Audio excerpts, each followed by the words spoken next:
కూడా పోతుంది. అందుచేతనే ఈ ప్రకారమైంది అంటే సంపదార్థమైన ప్రత్యేగాత్మ పరోక్షత్వ సర్వజ్ఞత్వ సర్వవిద్య ధర్మాలంతా కూడా ప్రతిపాదించో తత్పదార్థమైన పరబ్రహ్మతో సంబంధం అభిన్నంగా కలగదు. కాబట్టి ఈ రకంగా దానిలో ఉన్న పరోక్షత్వాదులు, దీనిలో ఉన్న నానాత్వాలు, దుఃఖిత్వాదులంతా కూడా త్యజింపబడతాయి. అప్పుడు ఏకత్వ ప్రతిపాదన జరుగుతుంది అనే విషయాన్ని గ్రహణకు తీసుకొచ్చాడు. కాబట్టి నా అపరిత్యక్త పరోక్షము, పరోక్షత్వాన్ని వదిలిపెట్టకుండా త్వం తదర్థం సుతృప్సతి, తదర్థము త్వమర్థము ఏకమయ్యే అవకాశం లేదు. కాబట్టి దాని కొరకు మరి ఈ విధంగా చెప్పవలసి వస్తుంది అని ఎప్పుడైతే ఈ రూపంగా చెప్పాడో మళ్ళీ పూర్వపక్షాన్ని మళ్ళీ ఉట్టంకింపజేస్తూ తస్మాత్ పునః కారణాత్ తదర్థో అద్వితీయ లక్షణ త్వమర్థేన ప్రత్యేగాత్మన అపృథగర్థ సన్ అవిద్యోత్తం సద్వితీయత్వం నిహంతీతి. మళ్ళీ అదే పట్టుకున్నాడు అతను. అద్వితీయ స్వరూపమైన తత్పదార్థము, తత్పదార్థం అద్వితీయమా సద్వితీయమా? అద్వితీయం, అద్వితీయం. కాబట్టి అద్వితీయమైన స్వరూపమైన తత్పదార్థము. మరి తంపదార్థం ఏంటి? ప్రత్యేగాత్మ అభిన్నమై ఉండి అజ్ఞానజన్యమైన సద్వితీయత్వం నివారిస్తుంది అని ఏ రకంగా నువ్వు చెప్పగలవు? కస్మాత్ పునః కారణ, ఏ కారణం చేత, ఏ యుక్తి చేత అద్వితీయమైన పరమాత్మ సద్వితీయమైన తంపదార్థంతో ఏకమవుతుంది? అర్థమవుతుంది కదా ఈ అర్థం. ఏ కారణం వల్ల అద్వితీయమైన తత్వము సద్వితీయమైన తత్వంతో ఏకత్వాన్ని కలుగజేస్తారని మీరు చెప్పగలుగుతున్నారు? మీరు చెప్పేదానికి కారణం ఏంటి అనేది. హృదగర్థస్థన్ అవిద్యోత్తం సద్వితీయత్వం నిహంతీతి. సద్వితీయత్వము అద్వితీయత్వము మరి అంతా కూడా దేని వల్ల సంబంధించింది? అజ్ఞానజన్యమైందని కదా చెప్పారు. అజ్ఞానం చేత సద్వితీయం వచ్చింది తంపదార్థం లోపల.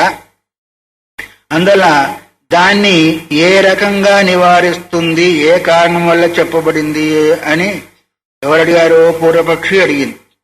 సద్వితీయత్వము అద్వితీయత్వం అంతా కూడా దేనివల్ల? దానికి కారణం ఏంటిది? అజ్ఞానజన్యమైనది. దుఃఖిత్వాదులు సద్వితీయత్వం అంతా కూడా అజ్ఞానజన్యమైనందువల్ల మరి మీరు చెప్పింది ఏదైతే ఉందో అది యుక్తమైంది కాదు.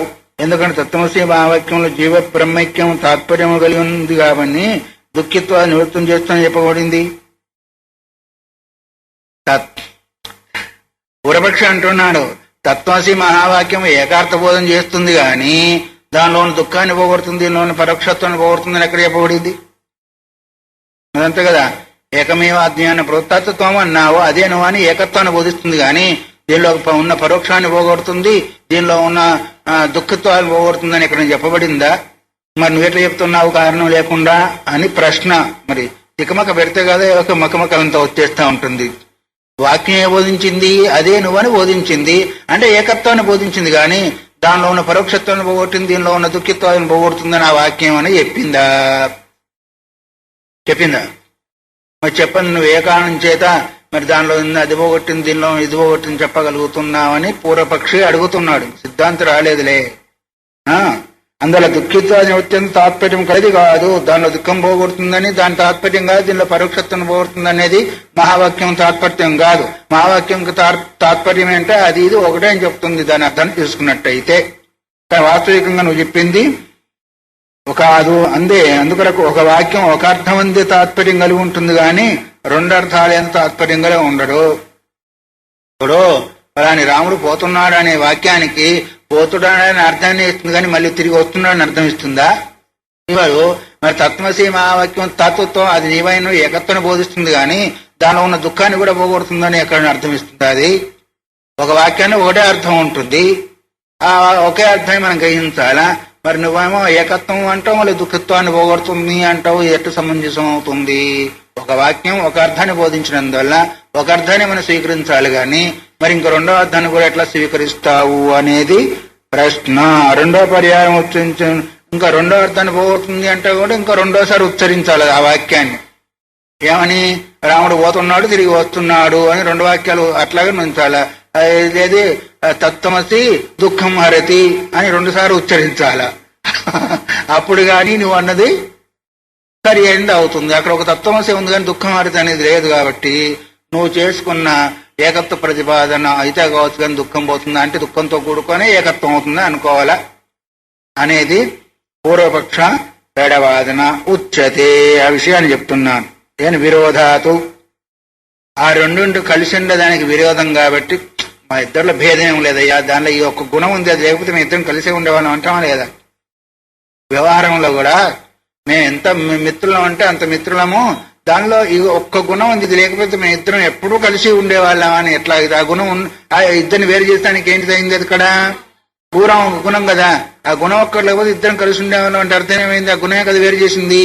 అందువల్ల ఇక్కడ కూడా విరోధాతు అవి ఉన్నందువల్ల దుఃఖిత్వాదులు పారోక్షాదులు ఉన్నందువల్ల రెండింటి విరోధం కాబట్టి మేము తీసేసాం. రెండు కలిసి ఉండేదానికి ఇప్పుడు విరోధం ఏమొచ్చింది? పారోక్షాదము దానిలో, దుఃఖిత్వాదము దీనిలో రెండు విరోధమైన కారణం చేత కదా, అందుకొరకనే విరోధాతు అన్నాడు.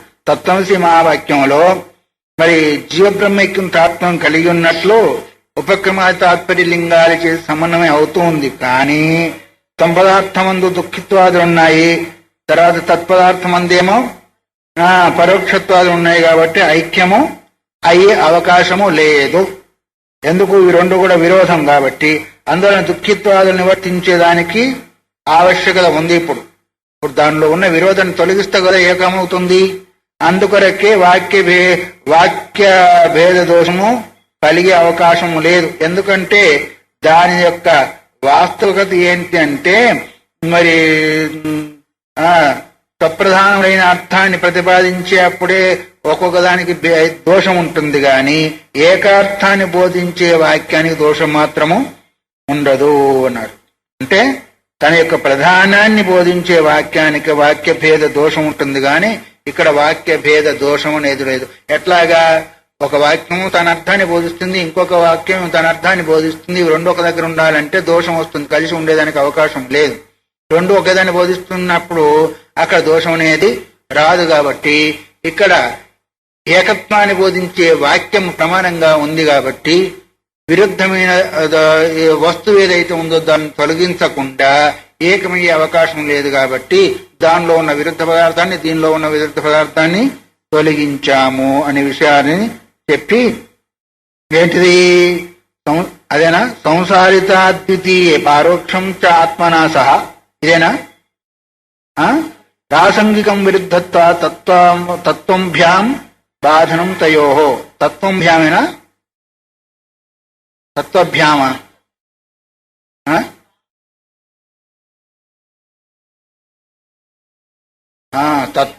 అడిగా తత్వం భ్యామేనా తత్వభ్యామ అని. తత్వం భ్యామే. సరే, ఇక్కడ ఏమంటున్నాడు? అద్వితీయ సంసారిత పారోక్షించ ఆత్మనా సహ. సంసారిత్వము అద్వితీయమైన బ్రహ్మతో, పరోక్షత్వము ఇవి రెండు కూడా అపరోక్షత్వమైన ఆత్మతో విరోధము ఉన్నాయా లేవా? సంసారిత్వ పరోక్షత్వాలకు తత్వం పదాల చేత బాధన ఏదైతే ఉందో ఆవశ్యకమైంది. సంసారిత అద్వితీయేన పారోక్షంచ ఆత్మనా సహ. పరబ్రహ్మకేమో మరి అద్వితీయ తత్వానికేమో పరోక్షత్వం ఉంది, మరి త్వంపదార్థానికేమో సంసారిత్వం ఉంది. మరి ఈ రెండింటి ప్రసంగం విరుద్ధమా ఏకత్వమా? అందువల్ల రెండింటిని తత్వంభ్యాం బాధనం తయోహో ప్రాసంగికం. ఆ రెండింటి యొక్క బాధ అంటే విరుద్ధాన్ని కలిగ చేసే వస్తువును తప్పనిసరిగా తొలగించాలి కాబట్టి ఆ విధంగా చేయవలసి వచ్చేసింది. ఎందుకంటే శృతి ఏకార్థాన్ని బోధిస్తుంది, భిన్నార్థాన్ని బోధించడం లేదు. అందువల్లనే సంసారిత్వ దుఃఖిత్వాలేమో దీనికి, పరోక్షత్వాదులంతా కూడా దానికి ఉన్నాయి. కాబట్టి ఇవి రెండు విరుద్ధ ధర్మాలు కలిగి ఒక దగ్గర ఉండే అవకాశం లేదు. కాబట్టి విరుద్ధమైన వస్తువును తొలగించినందువల్ల ఏకత్వాన్ని, అందువల్ల ఆ సంసారిత్వ పరోక్షత్వాలకు తత్వం పదముల చేత కలిగే ఏంటిది విరుద్ధత్వాన్ని తొలగించడము అవసరమైంది. కాబట్టి ఇక్కడ ఏంటిది ఏం చెప్పబడారు? అద్వితీయత్వం సద్వితీయత్వం అంతా కూడా నువ్వేదైతే అన్నావో అది సమంజసమైంది కాదు అనే దాన్ని ఇప్పుడు నిరూపణ చేశారు. ఎందుకంటే రెండు ఒక దగ్గర ఉంటే నష్టం వచ్చింది అన్నాడు కదా, ఉంటే విరుద్ధం వస్తుంది, కలిసేదానికి అవకాశం లేదు, అందువల్ల విరుద్ధమైన పదార్థాన్ని తొలగించామని దాన్ని చెప్పి తత్వమర్థయోస్తు బాధకత్వే అన్యదిపి కారణం, ఈ రెండింటి పదార్థాల యొక్క బాధకత్వాన్ని కూడా ఎందుకు చేశామో ఇంకొక కారణం కూడా చెప్తున్నాం. ఒక కారణం ఇదైంది, విరుద్ధ ధర్మాలు కలిగినందువల్ల ఒక దగ్గర ఉండే అవకాశం లేదు కాబట్టి తీసేశాం. ఇంకా వేరే కారణం కూడా ఉంది, అదొకే కారణం కాదు, ఇంకో కారణం కూడా ఉంది. ఏంటిది అంటే అజ్ఞాత పురుషార్థత్వాత్ శ్రౌతత్వాత్ తత్వమర్థయో త్వమర్థం అపరిత్యజ్య బాధకౌస్తాం విరుద్ధయో. అజ్ఞాత పురుషార్థత్వాతు తత్వం పదార్థాలు అజ్ఞాతములైన పురుషార్థములై ఉండుట వల్ల, అంటే రెండు అంటే జీవుని ద్వారా సంపాదింపబడే తత్వము ఇది అని తెలియదు. తెలుసా, నా స్వరూపం ఇటువంటిది, నేను దాన్ని పొందాలి అని వాడికి విషయం తెలియదు. అందువల్ల అజ్ఞాత పురుషార్థత్వాతు తత్వమర్థయో. అట్లాగే మరి శృతి చేత ప్రతిపాదింపబడుతున్నందువల్ల నువ్వు అదే అని శృతి ప్రతిపాదిస్తుంది. తత్వమసి అనే వాక్యం ఏంటి? శృతి వాక్యము. ఒకటేమో ఆ విషయం తెలియని కారణం చేత, రెండవ కారణం ఏంటి? శృతి ప్రతిపాదిస్తున్నందువల్ల మరి స్వకీయమైన అర్థాన్ని వదలక ఆ విరుద్ధమైన అర్థాలతో ఒక దగ్గర ఉండేదానికి అవకాశం లేదు. శృతి ఏం బోధించింది? అదే నీవని బోధించింది. మరి విరుద్ధమైన పదార్థాన్ని వదిలిపెట్టకుండా ఏకత్వాన్ని కలిగేసే అవకాశము లేదు. మా కపోల కల్పితమైతే నువ్వెట్లా చేసావు? శృతి చెప్తా ఉంది తత్వమసి అనేది. తత్వమసి అన్నప్పుడు మరి ఈ విరుద్ధ పదార్థాలు ఒక దగ్గర ఉండే అవకాశం లేదు కాబట్టి వాటిని తొలగించవలసి వచ్చేసింది. ఈ కారణం కూడా ఒకటి ఉంది. శృతి చెప్పిన కారణం చేత, పురుషార్థం ఏదైతే ఉందో దాన్ని గ్రహించని కారణం చేత విరుద్ధమైన ఏ తత్వం అయితే ఉందో దాన్ని తొలగించేదానికి అవసరమై ఉంది. అందుకొరకు సంసారిత్వ ప్రత్యక్ష పరోక్షత్వాలంతా కూడా మరి ప్రత్యక్ష ప్రమాణం చేత తెలియబడుతున్నాయి కాబట్టి అలాంటివి పురుషార్థాలు సంసారిత్వాదులంతా కూడా మరి రెండింటినీ ఏకం చేసేదానికి బాధకాలు గాని సాధకాలు కావు. అందువల్ల బాధకమైన వాటిని మేము నివర్తింపజేసామని ఈ యొక్క శ్లోకం ద్వారా చెప్పిన దాన్ని మళ్ళీ తిరిగి నిరూపణ చేశాడు. ఈ ప్రకారంగా తత్వం పదాలకంతా కూడా లక్షణావృత్తిని అవలంబించినందువల్ల ప్రత్యేక బ్రహ్మైక్యమును బోధించడం యందు ప్రత్యక్షాన్ని ప్రమాణ విరోధము లేదు. ఏంటి? లక్ష్య లక్షణ భావం. ఇప్పుడు మనం చెప్పుకున్నది ఏంటిది? లక్ష్య లక్షణ భావం. మొదలు సమానాధికరణ్యం ద్వారా బోధించాడు. ఇప్పుడు లక్ష్య లక్షణ భావం చేత, లక్ష్యం ఏంటిది? చైతన్యము. లక్షణం ఏంటిది? విరుద్ధ భావాలను తొలగించడం లక్షణము. ఏంటిది? స్వయం దేవదత్త మాదిరిగా. స్వయం దేవదత్త మాదిరిగా ఏం చెప్పాము? లక్షణం వదిలిపెట్టాము, అక్కడ లక్షణం వదిలిపెట్టాము, ఇక్కడ లక్షణం వదిలిపెట్టాము, లక్ష్యాన్ని మాత్రం పట్టుకున్నాము. కాబట్టి ఈ విధంగా చేసినందువల్ల దేంతో ప్రమాణం? ప్రత్యక్ష ప్రమాణంతో విరోధం లేదు. ప్రత్యక్ష ప్రమాణం చేత ఎందుకు అంటే ప్రత్యక్ష ప్రమాణం ఎక్కడ విరోధం అవుతుంది అంటే రెండు భిన్నమైన అర్థాన్ని బోధించి దగ్గరే ప్రత్యక్ష ప్రమాణం చేత విరోధం కలుగుతుంది. కానీ ఏకత్వాన్ని బోధించే దగ్గర మాత్రం ప్రత్యక్ష ప్రమాణంతో విరోధము లేదు అనేదని చూపిస్తున్నారు. ఏవం తావత్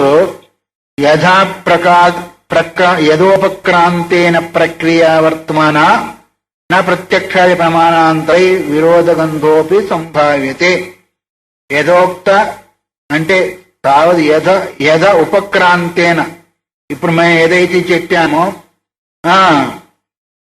ఆ విధానాన్ని ప్రత్యక్ష ప్రమాణం మొదలైన ప్రమాణం, ప్రత్యక్షం, అనుమానం, ఉపమానం ఇలాంటి ప్రమాణాలన్నీ కూడా విరోధం వచ్చే అవకాశమే లేదు. ఎందుకు అంటే విరోధం ఎక్కడొస్తుంది అంటే విరుద్ధమైన భావాలను బోధించి విరుద్ధార్థాన్ని బోధించే దగ్గర మాత్రమే ప్రత్యక్షాది ప్రమాణాలు విరోధం అవుతుంది. కానీ ఇక్కడ కేవలము వాక్యమే ప్రమాణం కలిగి, శృతే ప్రమాణం కలిగిన దగ్గర ప్రత్యక్షాది ప్రమాణాలు విరోధాన్ని సూచించే అవకాశం లేదు. అందుకొరకే చెప్తున్నాను, తావది యథ ఉపక్రాంతేన ప్రక్రియ వర్తమన, మేము ఏ మార్గం ద్వారానైతే ఉపక్రమించామో ఏకత్వాన్ని బోధించేదాని కొరకు నా ప్రత్యక్ష ప్రమాణాంతరై, ప్రత్యక్షాది ప్రమాణాల అంతరాలు అంటే ఇంకా వేరే ఏ ప్రమాణాలైనా కావచ్చు గాక దాంతో విరోధకంతో విరోధం అనే వాసన కూడా లేదు. వాసన లేనప్పుడు వస్తువు ఎక్కడి నుంచి వస్తుంది? ఇంకా ఏమాత్రం కూడా లేశమాత్రం కూడా విరోధము లేదు అని భావం. లేశమాత్రం కూడా విరోధము లేదు అనేదాన్ని చేసేసి మళ్ళీ ఏం చేస్తున్నాడు? యదా పునః సర్వప్రకారాణాపి యతమానైవేమం వాక్యార్థం సంభావయతి ప్రత్యక్షాది ప్రమాణాంతర విరోధత ఏవ తస్మిన్నపి పక్ష ఉచ్యతే.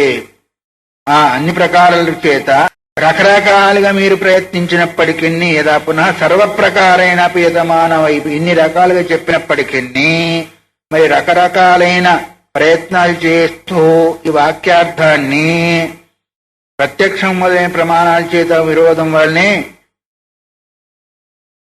అంటే ప్రత్యక్షాది ప్రమాణాల చేత ఏ రూపంలో విచారించినప్పటికీ ప్రత్యక్షాది ప్రమాణాల చేత బాధింపబడదు అనే విషయాన్ని మేము ఇప్పుడు చెప్పబోతున్నాము.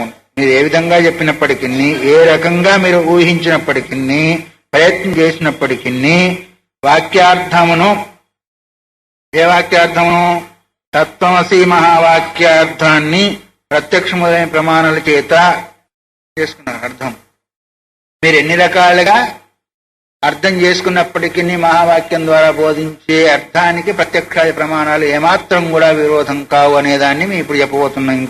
ఇంకో రకంగా ఏంటిది అంటే, ప్రత్యక్షాది విరుద్ధం చేత్ వాక్యమర్థం వదేత్ క్వచిత్ చాత్ తద్దృష్టి విద్యర్థం యోషాగ్నివద సంశయం.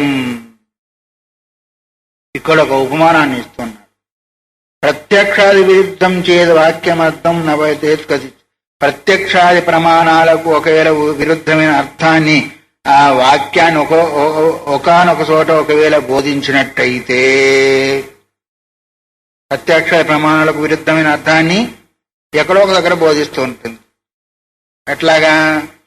పిల్లవాడు అగ్ని, ఈ పిల్లవాడు అగ్ని అయ్యా అంటాం. ఈ పిల్లవాడు అగ్ని అంటే ప్రత్యక్ష ప్రమాణానికి విరోధం ఉందా లేదా? అగ్ని ఎట్లా ఉంటుంది? అది కాలుస్తుంది. పిల్లవాడు మనిషి అయిపోయా, అగ్నం కాల్చేది అయిపోయా. ఈ పిల్లవాడు అగ్ని అంటే ప్రత్యక్షాన్ని ప్రమాణానికి విరోధమైందా, ఏకత్వమైందా? ఒకవేళ ప్రత్యక్షాయ ప్రమాణాలకు మీ వాక్యార్థం విరోధం అవుతుంది అని ఒకవేళ అంటే సంసారితాద్వితీయ పారోక్షం చాత్మనస.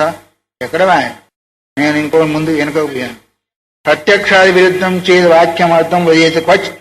ఒకనొక దగ్గర ప్రత్యక్షాది ప్రమాణాలకు వాక్యార్థం విరుద్ధం అవుతుంది అని ఒకవేళ నువ్వు అంటావేమో. అంటే అక్కడ ఎట్లా అన్వయం చేసుకోవాలి అంటే, కొన్ని ఆరోపణలు ఉంటాయి కదా. సాతో తద్దృష్టి విద్యార్థం యోషాగ్నివద సంశయం. అంటే విద్యార్థం, విధి అంటే శృతి ఎక్కడైతే విధించిందో దాని ప్రకారంగానే మనం అర్థం చేసుకోవాలి అన్నారు. శృతి విధానాన్ని ఎవరు కూడా కాదనలేదు కాబట్టి ఇది శృతి విధానం అని దాన్ని ఏ విధంగా అర్థం చేసుకోవాలో ఆ విధంగా. ఎట్లాగా? యోషాగ్నివద్ అసంశయం. స్త్రీ అందు అగ్నిత్వ బుద్ధిని ఆరోపణ చేసుకోవాలి అని ఛాందోగ్యోపనిషత్ 5వ అధ్యాయంలో పంచాగ్ని విద్య యందు బోధింపబడుతుంది. పంచాగ్ని విద్య అందు ఏంటిది? మొట్టమొదలమో ద్యులోకము, పర్జన్యము, పృథివీ, పురుషుడు, స్త్రీ. ఎన్ని? 5. ఈ 5 యందు అగ్ని బుద్ధిని ఆరోపణ చేసుకొని పంచాగ్ని విద్య అని చెప్పబడింది. చుట్టబడిది యోషిత్యగ్నిమత్వం అనేది అట్లాగే శోగితలో కూడా వచ్చింది అనుకోండి. స్త్రీ యందు అగ్ని బుద్ధిని మనం ఆరోపణ చేసుకొని దానిలో తేజస్సు వపనం చేసినందువల్ల అది కూడా ఒక యజ్ఞమే అవుతుంది అని పంచాగ్ని విద్య ద్వారా, అంటే 5 యజ్ఞాల ద్వారా జీవుని యొక్క సృష్టి కలుగుతుంది అన్నప్పుడు, అప్పుడు స్త్రీ వాస్తవికంగా స్త్రీ గాని, పురుషుడు గాని, ద్యులోకం గాని, పర్జన్యం గాని అగ్నులా కాదు. కానీ మరి శృతి ఏం చెప్పింది? అగ్నిత్వాన్ని ఆరోపణ చేసింది. మరి ఇవేమో ప్రత్యక్షాది ప్రమాణాలకు విరుద్ధము. అయినా గాని ప్రత్యక్షాది ప్రమాణాలకు విరుద్ధం అయినప్పటికీ ఎట్లాగైతే అక్కడ అగ్నిత్వాన్ని ఆరోపణ చేసి చెప్పిందో శృతి, అలాగే ఈ వాక్యార్థం ఒకవేళ ప్రత్యక్ష ప్రమాణానికి విరుద్ధమైన ఆ విధంగా అన్వయం చేసుకో. అర్థమైందా? అర్థం కాలేదా? అయ్యో రామ, ఇప్పుడు ప్రత్యక్షాది ప్రమాణాలకు విరుద్ధం ఒకవేళ అంటావేమో మహావాక్యార్థము, అది విద్యుక్తమైనప్పుడు విరోధము కాదు. ఎట్లాగైతే స్త్రీ యందు పర్జన్యమందు పురుషుని యందు అగ్నితో ఆరోపణ చేయమని ఏం చెప్పింది? శృతి చెప్పింది. అక్కడ చెప్పినందువల్ల ప్రత్యక్షాది ప్రమాణ విరుద్ధమైందా లేదా? అక్కడ అయిందా లేదా? అయినందువల్ల విధి ప్రయుక్తం కాబట్టి అక్కడ శృతి చెప్పింది కాబట్టి విరోధాన్ని పాటించేదానికి అవకాశము లేదు. ఇప్పుడు నువ్వు కూడా అన్నావు కదా, మరి తత్వమసి మహావాక్యం ద్వారా ప్రతిపాదింపే ప్రత్యక్ష ప్రమాణ విరుద్ధం అవుతుంది అనుకుంటే అక్కడ ఎట్లా అయితే నువ్వు అన్వయం చేసుకున్నావో అలాగే ఇక్కడ కూడా ఆ ప్రకారం బ్రహ్మాత్మక ఐక్యం వాస్తవంగా లేకపోయినప్పటికీ తత్వమసి వాక్యం దాన్ని ప్రతిపాదిస్తుంది కాబట్టి ఈ వాక్యం యొక్క దృష్టి కూడా విధిపరమై ఉంది అని నువ్వు అవగాహన చేసుకో. ప్రత్యక్షానికి విరోధం అని చెప్పావు కదా, ఒకవేళ రెండిటికి ఐక్యము నీకు దృష్టికి కనిపించకపోయినప్పటికీ విరోధాభాసం కలిగినప్పటికీ ఎట్లాగైతే అక్కడ శృతి బోధించినందువల్ల అగ్నిత్వ బుద్ధిని నువ్వు ఆరోపణ చేసుకున్నావో అట్లాగే ఇక్కడ ఏకత్వాన్ని నువ్వు ఆరోపణ చేసుకొని సమన్వయం చేసుకో. వాస్తవికంగా విరోధం లేదు. ఒక విరోధం వచ్చిందంటే అక్కడ ఎట్లాగైతే విధి బోధించింది ఇక్కడ కూడా తత్వమసి అనేది శృతి బోధించింది కానీ మా కపోల కల్పితము కాదు. అందువల్ల ఇక్కడ ఉన్న అవగాహన చేసుకోవలసిన అవసరము ఉంటుంది అని ఇప్పుడు ఈ విధంగా కూడా చెప్తూ తత్వమసి మహావాక్యము వస్తుస్వరూప ప్రతిపాదకముగా దాని దృష్టి విధిపరమే అని చెప్పేదమంతో వస్తు ప్రతిపాదకం కాదు. అది ఒకవేళ వాక్యం ద్వారా విధే బోధించిందంటావా, అది కూడా చెప్తున్నా. యదాతు తత్వమస్యాది వాక్యం సర్వప్రకారేణాపి విచార్యమానం నా క్రియాం కటాక్షేనాపి వీక్షతే తదా ప్రసంఖ్యానాది వ్యాపార దుస్సంభావ్య. తత్వమసి మహావాక్యము రకరకాల చేత విచారింపవలసినప్పటికీ ఏమాత్రం కూడా క్రియను చూపించదు. విచారణాపి విచార్యమానం క్రియాం కటాక్షేనాపి వీక్షతే అంటే కటాక్ష అంటే ఓరచూపుతో కూడా క్రియను చూడదు అని. ఇప్పుడు మామూలుగా చూసేది ఒకటి చూపు, పక్కకు చూసేది ఏంటిది అంటే ఇష్టం లేకపోయినప్పటికీ పక్కన చూస్తానని ఏమనుకుంటున్నారో ఏం చూస్తున్నా ఇట్లా చూస్తూ ఉంటారు కదా. సాక్షాత్గా చూసేది వేరు కానీ పక్క చూపు చూసేది వేరు. సాక్షాత్కారం ఇష్టములు చూస్తూ ఉంటారు. తర్వాత ఓర చూపు చూసేది ఎట్లాగా ఇష్టం లేక వస్తువును తెలుసుకోవాలని. కానీ ఇక్కడ క్రియ ఆ ఓర చూపు కూడా చూడదు మహావాక్యం అందు కూడా. అంటే ఇంకా సాక్షాత్తుగా చూసేది ఎక్కడి నుంచి వచ్చేస్తుంది? వస్తుందా? రాదు. అందుకొరకు చెప్తున్నాడు విచార్యమానం నా క్రియం కటాక్షేనాపి వీక్షతే. ఒంటి చూపుతో కూడా చూడదు. తదా ప్రసంఖ్యానాది వ్యాపార దుస్సంభావ్య. మరి అలాంటప్పుడు క్రియ ఎప్పుడైతే చూడదో ప్రసంఖ్యానం మొదలగు వ్యాపారం కూడా సంభవమైంది కాదు. ప్రసంఖ్యానం అంటే ఏంటిది? ఇక్కడ ఉపాసన. ప్రసంఖ్యానం అంటే ఏంటిది? ఉపాసన. ఇంకా అసలే అక్కడ కుదరనే కుదరదు. అర్థమైందా? ఏమైంది అర్థం? ఎన్ని రకాలుగా విచారించినప్పటికీ మరి క్రియ అక్కడ సంభవం లేనే లేదు. క్రియకు సంభవము లేనేదు. క్రియకి ఎక్కడైతే సంభవం లేదు ఇంక ఉపాసన ఎక్కడ సంభవం ఉంటుంది? క్రియ అంటే అర్థం ఏంటిది? పొందడము, పొందబడేది క్రియ. అటువంటిప్పుడు ఉపాసన క్రియ ఎప్పుడైతే లేదో ఉపాసనకు కూడా అవకాశము లేదు. మరి దేని చేత తెలియబడుతుంది? ఇదే ఇక అది ఈ విచారణ ద్వారానే పొందబడే తప్ప తత్వమసి తత్వమసి తత్వమసి తత్వమసి తత్వమసి మీరు జపం చేయండి. ఇంకా ఈ ఉపాసన అంటే ఏంటి? ఉపాసన వేరు. ఆ ఉపాసన అంటేనే ఇప్పుడు ద్వైతం వచ్చింది. అక్కడ ఉపాస్యం వేరు, ఉపాసకుడు వేరని ద్వైతం వచ్చింది. క్రియకు అవకాశం లేదు, ఉపాసనకు ఇంకా దూరంగానే పోయింది. కాబట్టి అంటే ప్రసంఖ్యానాది వ్యాపార. వ్యాపారం అంటే క్రియ. ఉపాసన కూడా ఒక క్రియే. ఇంకా దాన్ని పొందడము, పొందడానికి చేయబడే క్రియ కూడా వేరు. అది దూరం, చాలా దూరం పోయింది. ఎందుకంటే ఓరి చూపుతోనే చూడబడదు అంటే క్రియ ఇంకా దగ్గరికి రానప్పుడు ఉపాసన ఎక్కడి దగ్గరకు వచ్చేస్తుంది? క్రియ ఎప్పుడు జరుగుతుంది? పరిచ్ఛిన్నత్వంలో జరుగుతుంది. తర్వాతనేమో అజ్ఞానం చేతి జరుగుతుంది కదా. ఇంకా ఉపాసన కూడా అంతేను.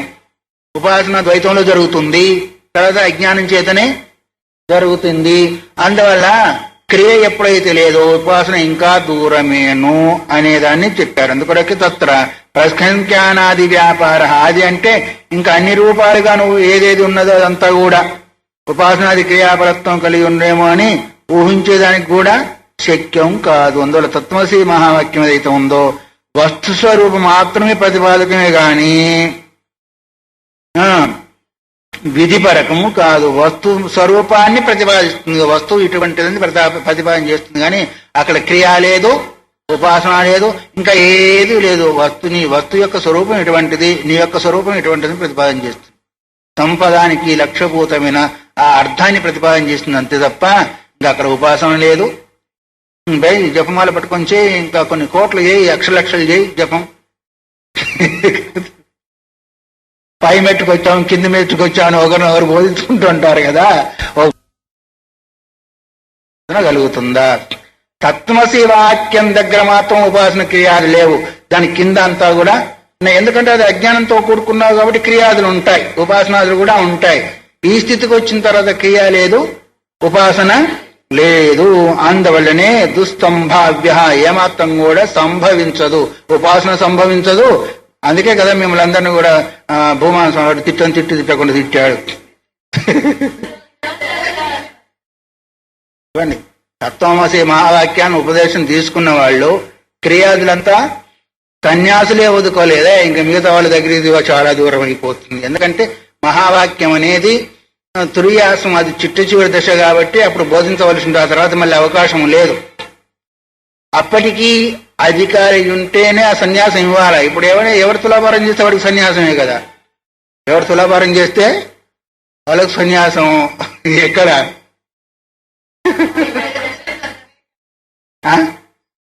ఏంటి? అందుకొరకే అక్కడ క్రియకు అవకాశం లేదు, ఉపాసనకు అవకాశం లేదు, అది చాలా దూరం. మరి దేనికి అవకాశం? కేవలం ఏకత్వాన్ని బోధించేదానికి మాత్రమే. వస్తు స్వరూపం మాత్ర ప్రతిపాదకం, వస్తువును మాత్రం ప్రతిపాదిస్తుంది ఆ వాక్యం. ఉన్నది దాని యొక్క స్వరూపం ఇటువంటిది, దీనికంటే భిన్నమైనది అంతా కూడా అజ్ఞాన కల్పితము అని అర్థమైందా? ఒక వాక్యం చెప్పుకోవాలంటే వస్తు స్వరూపం ఇటువంటిది, దీనికంటే భిన్నమైంది అక్కడ గాని ఇక్కడ గాని ఏదైతే కనిపిస్తుందో తమ పదార్థం దగ్గర తత్పదార్థం దగ్గర అదంతా కూడా అజ్ఞాన కల్పితమే కానీ వాస్తవం కాదు. వాస్తవం దీని యొక్క స్వరూపము ఇటువంటిది అనే దాన్ని బోధించుతుంది. తదొచ్చేది. అందువల్లనే వస్తువేకనిష్టం వాక్యం చేత్ నస్య స్యాత్ క్రియార్థత. వస్తునో ఏకరూపత్వాదు వికల్పస్య అసంభవ. వాక్యము వస్తు స్వరూపం ఉంది నిష్ట కలిగి ఉన్నందువల్ల ఆ వాక్యము క్రియాపరత్వము లేదు. వస్తువు యొక్క స్వరూపం వాస్తు ఏకనిష్టం వాక్యం చేత్. వాక్యం ఏం చేస్తుంది? వస్తు యొక్క స్వరూపం అందే నిష్ట కలిగి ఉంది. వాక్యం తత్వమసి మా వాక్యం ఉంది, వస్తు యొక్క స్వరూపాన్ని తెలిపేదాని అందే నిష్ట కలిగి ఉంది, స్థిరమయ్యి ఉంది. అలాంటి దాని అందు క్రియాపరత్వం యొక్క క్రియ ఎక్కడి నుంచి వచ్చేస్తుంది? కేవలం స్వరూపాన్ని బోధించే దాని అందు ఇంకా క్రియ ఎక్కడి నుంచి తీసుకుని వచ్చి ఆపాదన చేస్తాము. అందువరకు వస్తు స్వరూపము ఏకరూపంగా ఉన్నందువల్ల వికల్పనకు ఆస్కారమే లేదు. ఏకరూపంగా ఉన్నప్పుడు క్రియ ద్వైతంలో జరుగుతుందా, ఏకరూపంలో జరుగుతుందా? మరి అక్కడ వస్తు స్వరూపం ఏకరూపం అని బోధిస్తా ఉంటే తత్వమసి వాక్యము, మరి క్రియకు ఆస్కారం ఎక్కడుంది? క్రియ ఉంది అంటే అక్కడ మళ్ళీ ద్వైతము రావాలా? కానీ వాక్యము మరి ద్వైతాన్ని బోధించడం లేదు, ఏకత్వాన్ని బోధిస్తుంది. దాని స్వభావమే అది. కానీ క్రియకి ఆస్కారం లేదు, ఉపాసనకు ఇంకా ఆస్కారం